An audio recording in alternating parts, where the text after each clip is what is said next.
Hello, guys. Today, I want to share with you something that I have noticed in academia. And it's kind of a trend where you realize that you have professors who tend to belittle the work of young students, of young individuals, claiming that these ones don't have enough experience, that they are not experts, and thus that they don't have much to bring up on the table.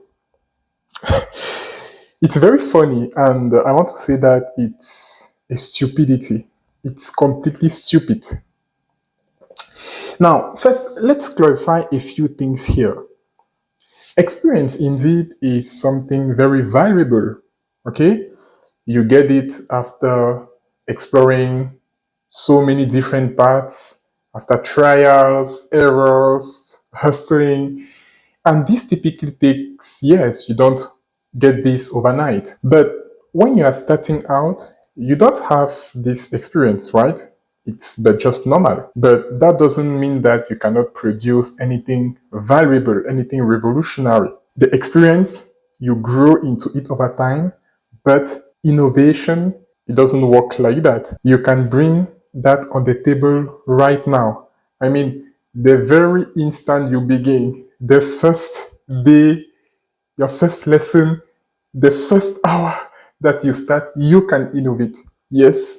Let's maybe take a look into the history of science, physics in particular, because that's my field.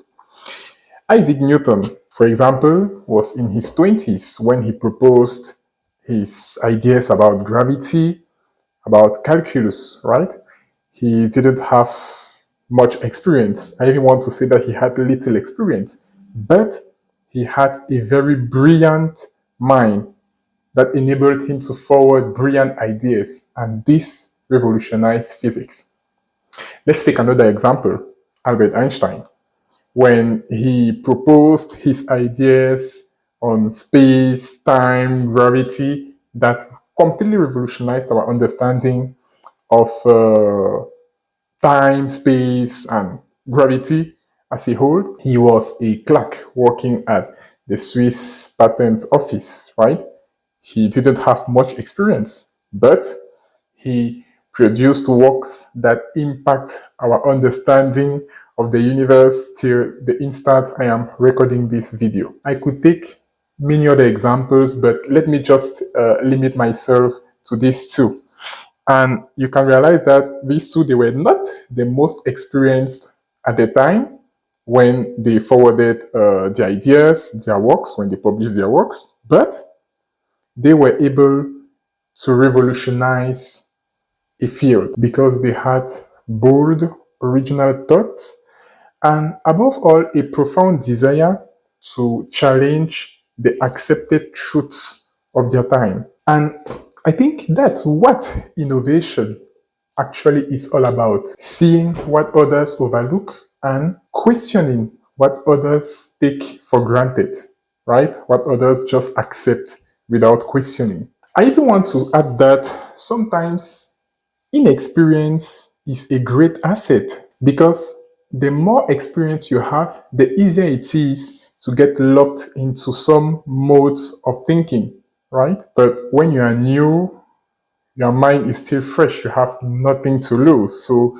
you're not afraid to explore so many paths, you're not afraid to propose things that might sound stupid because, I mean, you are not into a certain routine. You don't just know anything. So you have more degrees of freedom in terms of thinking. And this freedom is actually a very fertile ground for breakthroughs. So personally, as a young physicist, I measure my value by the number of ideas that I create daily and not from the number of years that I have been working in the field. And I think we need to be very careful. We should not allow people, professors, to fool us by believing that because we don't have enough experience, we are useless or that we don't have much to bring up on the table. It's totally wrong, and I can't stand by that. Experience is earned, but innovation is available right now. The very moment you begin, you can innovate. And sometimes it's not the seasoned eyes that can see certain subtleties, but the fresh new ones, right? Because these eyes are simply not biased.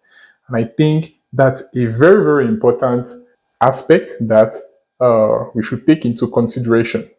Of course, feel free to share your opinions and thoughts in the comments. This is a liberal platform. And yeah, looking forward to discuss with you in the comments.